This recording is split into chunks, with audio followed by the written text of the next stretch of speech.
So just thought take a time to fill in a few of the gaps that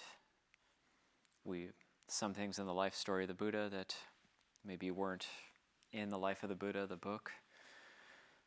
And one is that it mentioned in one point that his father, the Buddha's father, King Suddhodana, had a illness later in his life, and that he died an arhat.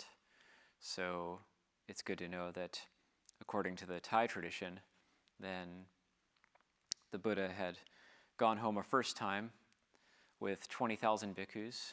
He'd gone home in the 7 years after he had left his home. And many, many people, his countrymen, everything, gained faith at that time. And then he left, but then later on, his father grew ill and the Buddha went back. And according to the commentarial traditions, the Thai tradition, he taught his father for 7 days and nights continuously. And that's what caused his father to pass away as an arhat. And also not in the book Life of the Buddha was the whole story of Mahakassapa. So we discovered the kind of timeline of that was pretty early on. So if Mahakassapa's wife, then she also became a wanderer. And if that predated the founding of the Bhikkhuni order, then it would have been really early on. It would have been the first few years. Also, the Buddha was at the bamboo grove. And so that would have been pretty early on, year 2 or 3, that Mahakassapa appears on the scene.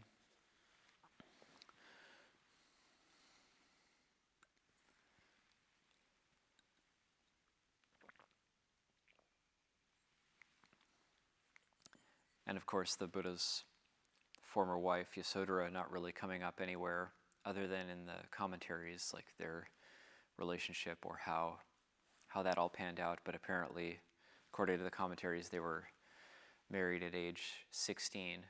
So they were married quite young, but then, of course, the Buddha leaving when he was then 29 years old, attaining enlightenment when he was 35. So does anybody have any questions or anything? We could open it up for a Q&A session, or if everybody sits silently, then I could keep reading from the Life of the Buddha. It's not clear to me, but the Buddha speaks to his father in a way where he's like, "You're actually not my father anymore. I'm kind of like, I've transcended that." And I don't know where I heard that. He definitely never says that. There is a good story where it's in the suttas, and I should probably find it, where the Buddha goes back the first time to his home, and then his father hears that he's going alms around, and he says, like, according to your lineage, how can you go alms around? This is really, really shameful, inappropriate, and shameful for me, his father, shameful for the king. He says, how can you, in the lineage of Sakyas, go begging for food among the villagers? And he says, well, I'm in the Buddha lineage now. I'm no longer in the lineage of kings or the lineage of the Sakyans. But I don't think he ever says his father isn't his father. Actually, that's mundane right view, is there is father and mother. So the Buddha always recognized that link.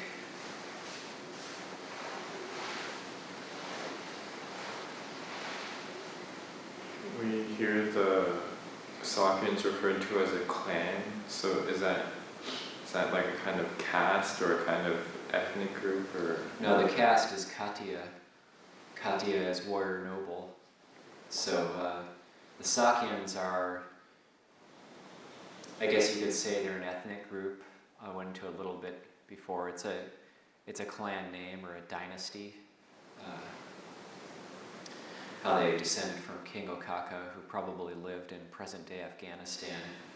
And then they came down, the Aryan people came down from they immigrated, they went east and south out of Afghanistan into their present day area. So the Buddha's ancestors would have been Persian in nature, but then the Khattiya was the caste. So there's the Khattiyas, the Brahmins, the Vesas, the Sudras. And then the Chandalas are the untouchables. So it's a clan, a dynasty, the Sakyan. They're a group, I guess you could say. I don't know if they would be an ethnic group, but perhaps they are. If they all came, they were all of the same descent.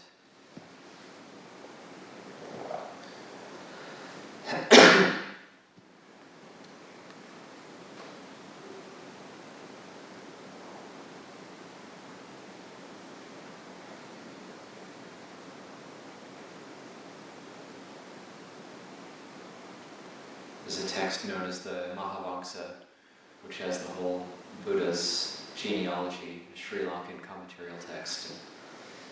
It, who knows, it may or may not be historically accurate. But Kengokaka is mentioned in that, and also Kengokaka is mentioned in the Digha Nikaya, when the Buddha is talking about his own ancestry. And then Kengokaka's ancestors apparently go way back to a wheel-turning monarch named Mahasudasana, I believe, or it might be Mahasamata. So it also wouldn't exactly match like our idea of history as we know it.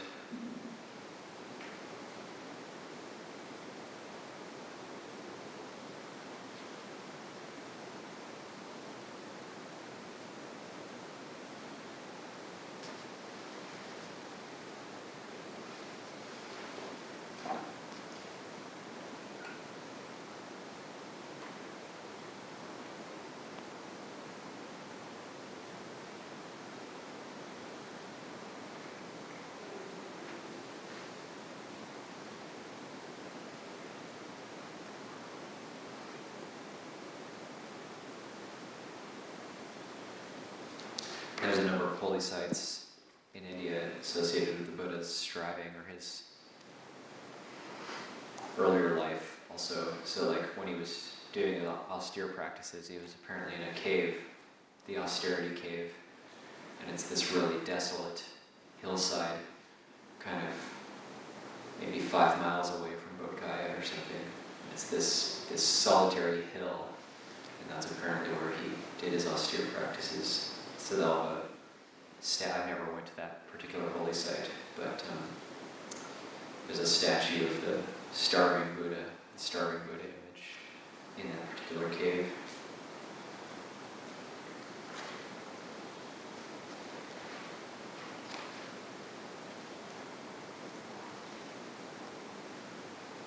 I went to it when I was there, and it's pretty much exactly as you're describing.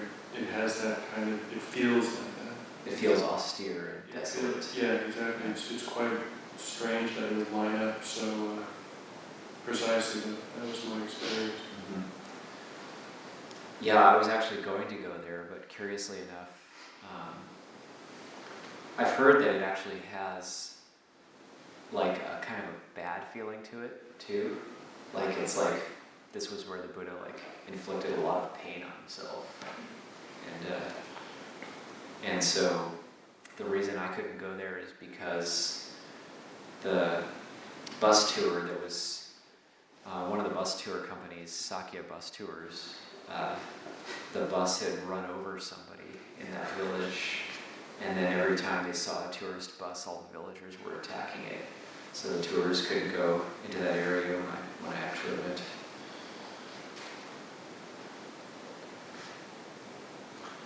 I find it interesting that that's the Dalai Lama's favorite image. And I do get that from it, that like this is what the Buddha was willing to go through. Yeah, and it is interesting, and I have a picture of His Holiness the Dalai Lama, and that image is right behind him. And so he has a big image in his dwelling place of that.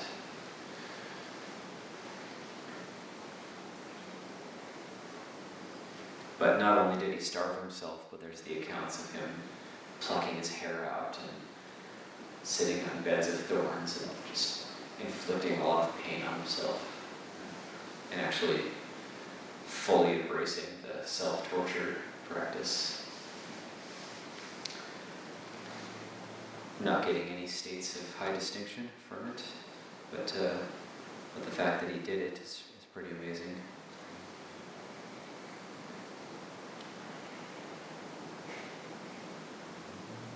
There are actually still ascetics in Thailand who do things like this, and of course in India, but it was interesting to find out that they were also in Thailand, and talked to a Western lady who was a disciple of one of these ascetics, and they would do things like stomp on glass, and just inflict pain on themselves, or put glass in their hands and hit their face with their hand.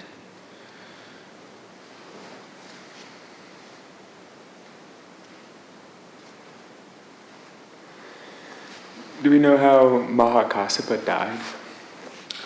Mahakassapa, well, that's a good legend too, because he's really famous in all the Buddhist traditions.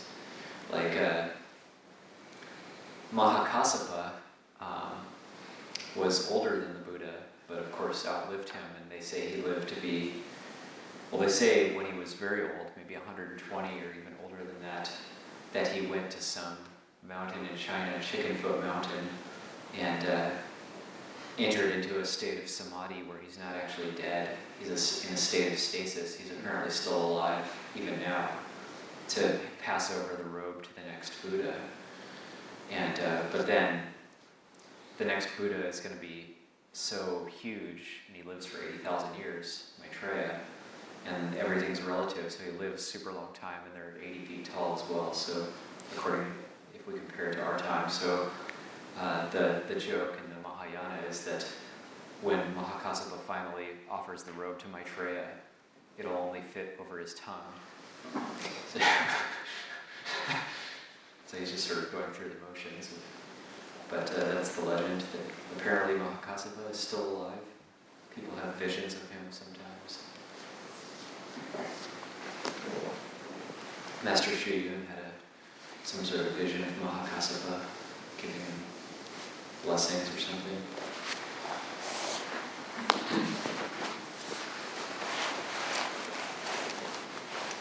But he psychically entered the mountain and then psychically sealed it off. So he's actually apparently in this mountain, but there's no way to actually see him. And Ananda also died at the age of 120.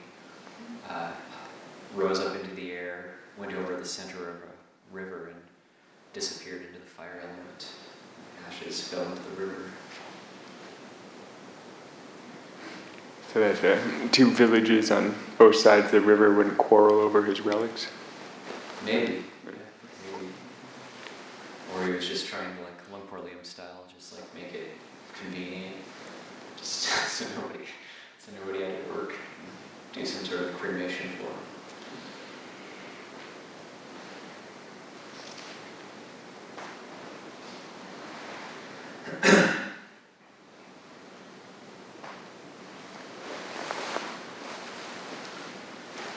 Okay, so I'll continue on just giving an intro into what we call the middle period, after the first 20 years. So this is around the time the Patimokkha was starting to be formulated and chanted.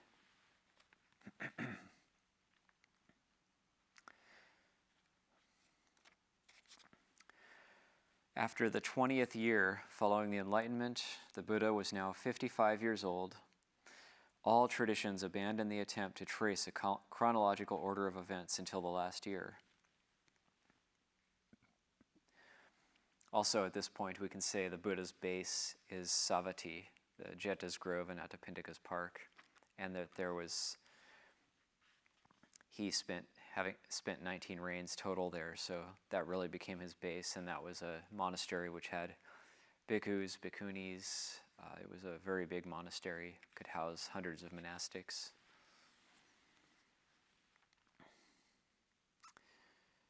The internal evidence of the Tipitaka itself took us, chronologically, only as far as the appearance of the two chief disciples in the second year.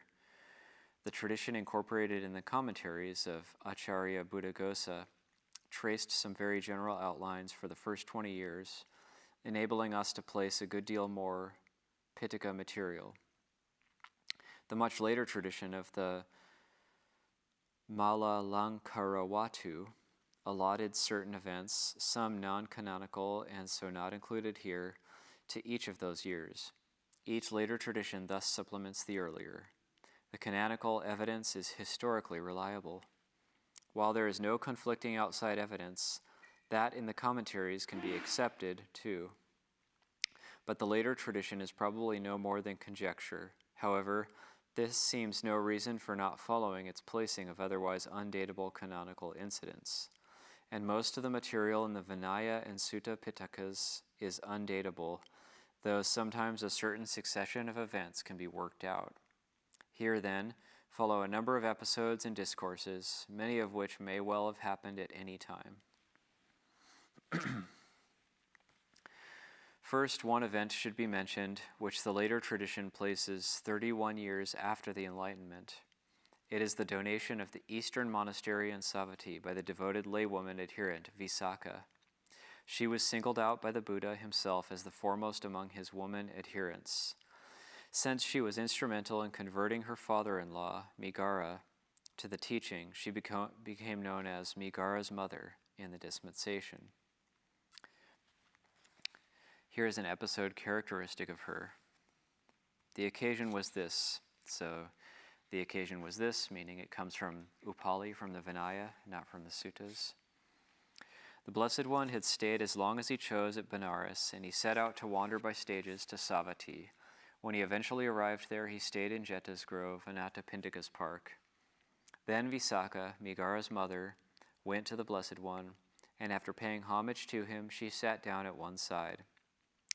After the Blessed One had instructed her with talk on the Dhamma, she said, "Lord, let the Blessed One, together with the Sangha of bhikkhus, accept tomorrow's meal from me." The Blessed One accepted in silence. When she saw that the Blessed One had accepted, she rose from her seat, and after paying homage, she left, keeping him on her right. Now on that occasion, toward the end of the night, a vast rain cloud was raining over all the continents. Then the Blessed One addressed the bhikkhus. "Bhikkhus, just as it is raining down on Jeta's Grove, so it is raining down on all the 4 continents. Let it rain on your bodies, bhikkhus. This is the last time there will be a great rain cloud over all the 4 continents." "Even so, Lord," they replied, and they put aside their robes and let it rain on their bodies. Then Visakha had finished preparing good food of various kinds. She told a maid, "Go to the park and announce it is time thus. 'It is time, Lord, the meal is ready.' 'Yes, madam,' she replied. She went to the park, and there she saw the bhikkhus with their robes put aside, letting it rain on their bodies. She thought, 'There are no bhikkhus in the park. There are naked ascetics letting it rain on their bodies.' And she went back and told Visakha thus. Then it occurred to Visakha, who was wise, understanding, and sagacious. How is that pronounced? Sagacious. Sagacious. Sagacious. Surely it will be the Lords who have put aside their robes and are letting it rain on their bodies. This girl thought that they were not bhikkhus, but only naked ascetics, letting it rain on their bodies. So she sent the maid back again with the message. By that time the bhikkhus had cooled their limbs and refreshed their bodies, and they had taken their robes and gone into their dwellings. When the maid saw no bhikkhus, she thought, 'There are no bhikkhus, the park is empty,' and she went back and told Visakha this. Then it occurred to Visakha, who was wise, understanding, and sagacious, 'Surely the lords have cooled their limbs and refreshed their bodies, and they must have taken their robes and gone into their dwellings.' This girl thought that there were no bhikkhus in the park and that it was empty. So she sent the maid back again with the message. Then the Blessed One addressed the bhikkhus thus, 'Bhikkhus, take your bowls and outer robes. It is time, the meal is ready.' 'Even so, Lord,' they replied. Then, it being morning, the Blessed One dressed, Taking his bowl and outer robe, as quickly as a strong man might extend his flexed arm or flex his extended arm, he vanished from Jeta's grove and appeared at Visakha's gate. Then the Blessed One sat down on the seat made ready, and likewise the Sangha of bhikkhus. Visakha said, "It is wonderful, Lord, it is marvelous, how mighty and powerful the Perfect One is, for though there are floods knee-deep and waist-deep, not a single bhikkhu's feet or robes are wet." And she was happy and elated. Then with her own hands she served the Sangha of bhikkhus headed by the Buddha and satisfied them with good food of various kinds. When the Blessed One had eaten and no longer had the bowl in his hand, she sat down at one side and she said, "Lord, I ask 8 favors of the Blessed One." "Perfect ones have left favors behind, Visakha." "They are permissible, Lord, and blameless." "Then tell them, Visakha."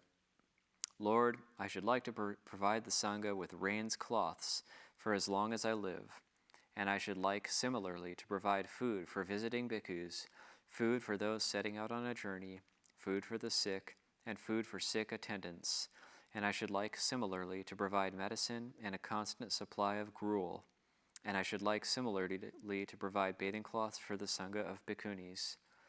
But Visakha, what benefits do you foresee when you ask the Perfect One for these 8 favors?" "Lord, when I sent a maid to announce the time for the meal, she saw bhikkhus with their robes laid aside, letting it rain on their bodies. She thought that there were no bhikkhus, but only naked ascetics, letting it rain on their bodies, and she told me this.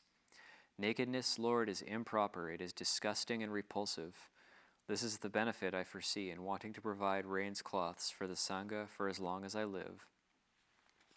Again, Lord, a visiting bhikkhu who does not know the streets and alms resorts gets tired wandering for alms. After eating my food for a visitor, he will get to know the streets and alms resorts without getting tired and wandering for alms. This is the benefit I foresee in wanting to provide food for visitors for as long as I live. Again, Lord, when a bhikkhu is setting out on a journey, he may miss his caravan through having to seek food for himself, or he may arrive late at the place where he wants to stay, and he gets tired on the journey. After eating my food for those setting out on a journey, he will not suffer in that way. This is the benefit I foresee in wanting to provide food for those setting out on a journey for as long as I live. Again, Lord, when a sick bhikkhu does not get suitable food, his sickness can get worse and he can die. But when he eats my food for the sick, his sickness may not get worse and he may not die. This is the benefit I foresee in wanting to provide food for the sick in the Sangha for as long as I live. Again, Lord, when a sick nurse bhikkhu has to seek his own food, he may bring the sick bhikkhu his food after midday, and there will be a breach of the rule not to eat after midday.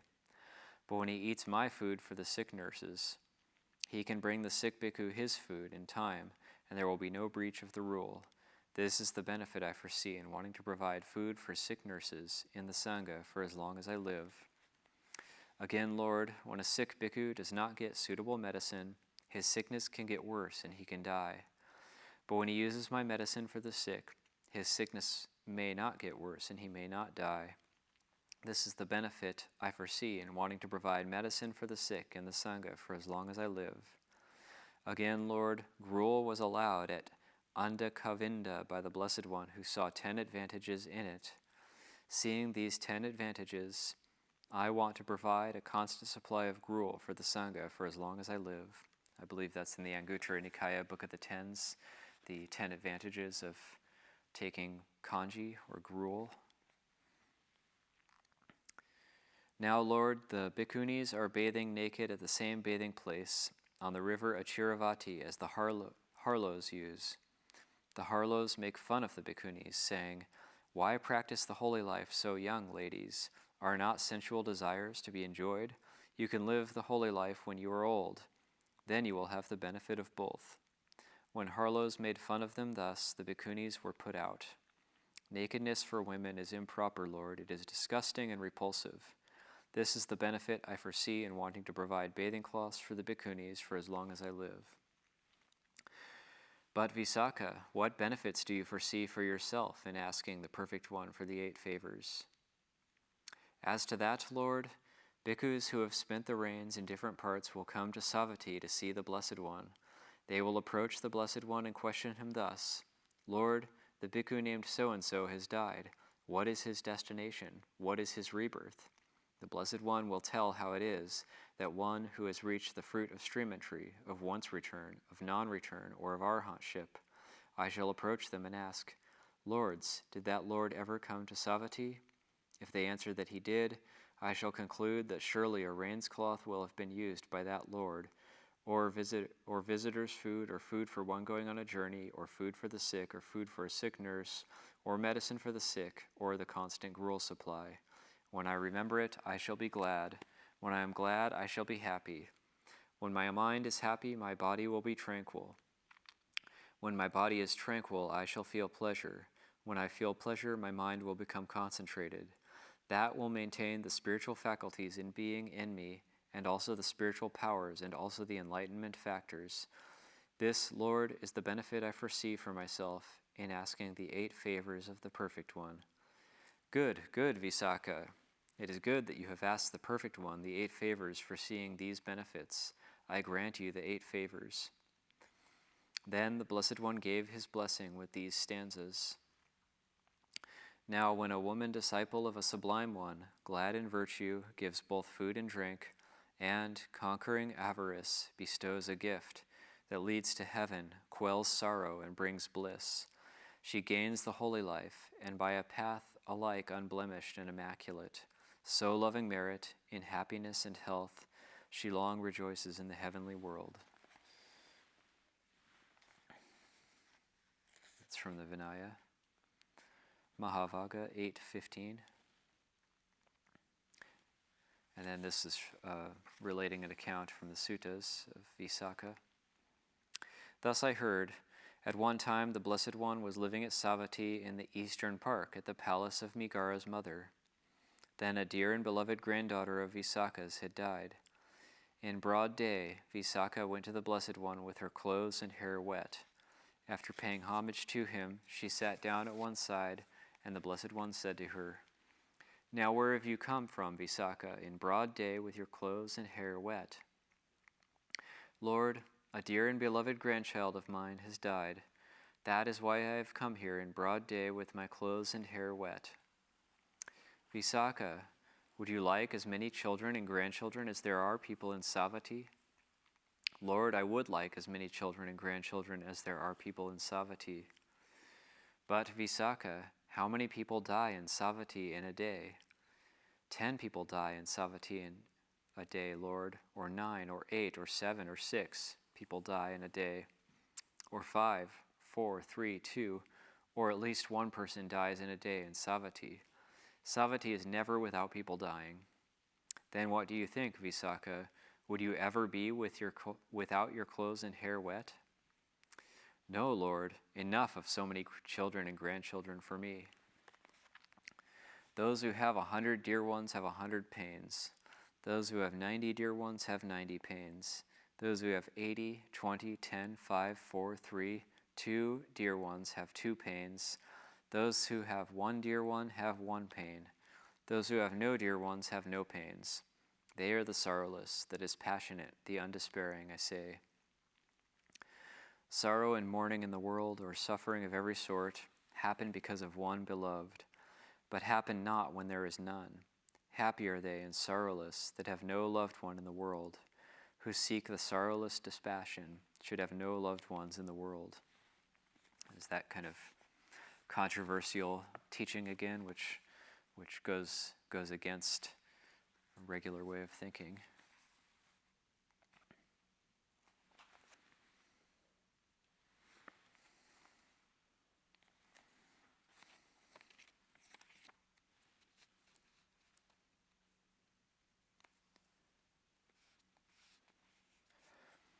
I'll leave it there for today. It mentions the palace of Migara's mother. That's also, it's not quite known exactly where it is in India. It's obviously close to Jeta's Grove, but there is a place we went in India that's, you can of course still go to Jeta's Grove and Anathapindika's Park. That's quite a large place you could still visit, and it's a very nice area. You can see where the Buddha's kuti was there. But then Palace of Migara's mother is possibly in this one place where a nun, a mechi, a Thai mechi who has tremendous barmi, has actually built a monastery and a huge chedi. And my theory or my guess is that was where the Palace of Migara's mother was, and wondering if she could even be the reincarnation of Visakha, who was a stranger, and possibly just building it up again on the same exact site. Is this Meiji Sansini? No, this particular Meiji is, I can't recall her name, but she's very highly respected in the Kruba Ajahn Kamatana tradition. And all of the nuns work very, very hard. They do a lot of work themselves and do a lot of the construction work themselves. Pretty big, kind of vibrant community. And the chedi is absolutely huge. It's the biggest room I've ever seen in my life. You go in, it's just this gigantic dome on the inside with no pillars or anything. And they have the whole, I think it's the whole Tipitaka stamped into copper or something, and it's like lining the walls of the entire inside of the chedi, and there's just one Buddha image. It's not a Buddha image, it's a monk image of the monk. Came a couple hundred years after the Buddha. What's that monk's name? Starts with a U. Upagupta. Upagupta, thank you. And he's eating out of his bowl and looking up because he's known for being really great with the Vinaya, so he's looking up to make sure it's not midday yet. So it's the Upagupta image in there. But chanting in there was pretty amazing. It really echoes and resounds all over the inside of the chedi.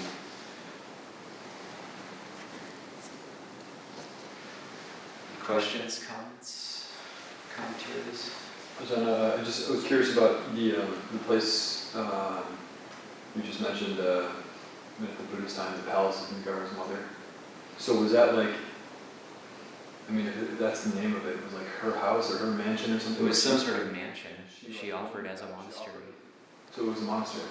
Yeah, it either comes up in the suttas or in the commentaries, something I've read about the offering of it, that the bhikkhus were kind of wondering because it's this big like mansion, and the Buddha tells them, you're to see this just as a dwelling for a day and a night, bhikkhus. And but it apparently had huge marble floors and pillars. It was 7 stories. It's a 7-story mansion. It became a monastery.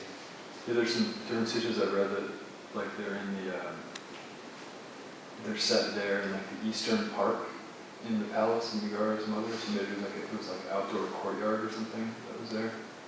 Yeah, the eastern park may have even been another site, or it could have been a huge complex as well.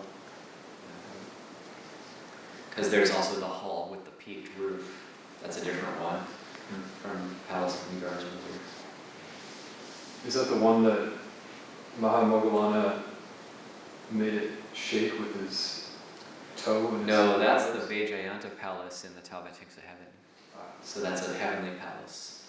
That's when Mahamoggallana decides to check out how Sakha is doing, and he thinks Sakha is becoming negligent, so he goes up and Sakha barely receives him because he's enwrapped listening to a 1,000-fold Devic ensemble.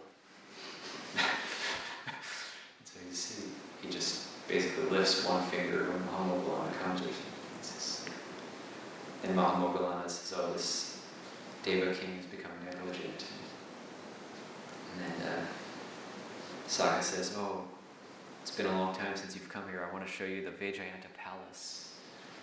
And then how totally amazing this giant heavenly palace, I guess it is, and then Mahamoggallana touches it with his big toe and makes it shake, and Visakha's sort of brought back to his senses or something. This reminds him of impermanence.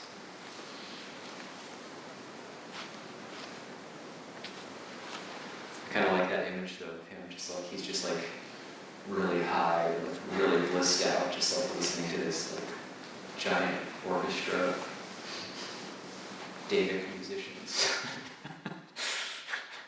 Just sitting in his throne, just like absorbed into it.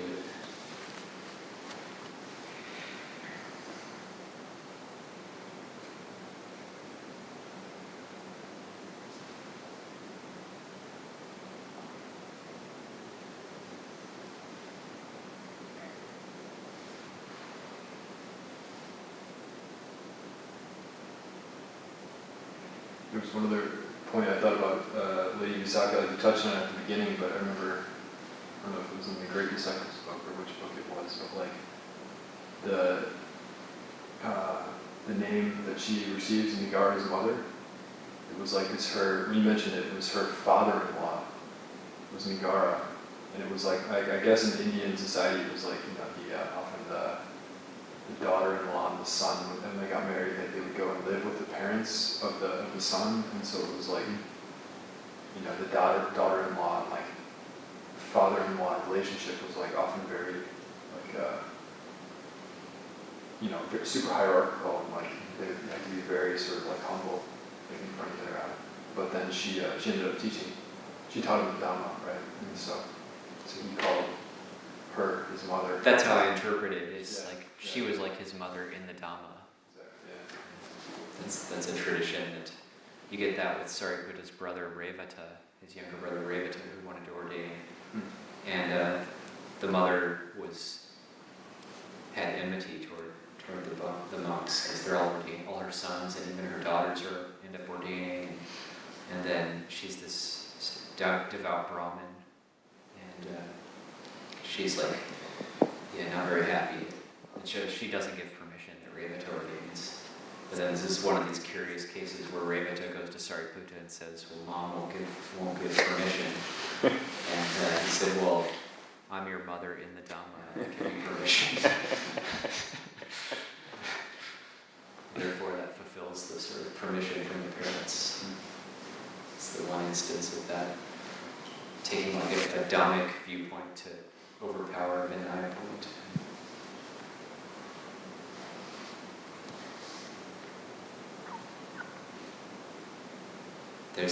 It comes up very soon too, like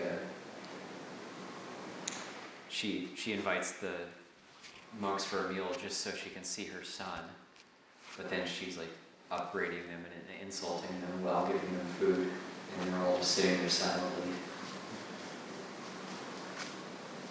That's Sariputta's mother. Sariputta's mother. So she was like a Brahmin until like her last days, right? And then she ended up kind of As Sariputta was dying, he went and died at his mother's house, and then that's the story of all the gods of the different realms coming and paying respects to him, and then she ends up seeing them, or discerning that they're there somehow. And then she gains faith, and then he finally realizes he can teach her, and she attains stream entry. And then she's like, why didn't you teach me before? This is so amazing. I just had no idea. Weren't a proper vessel for the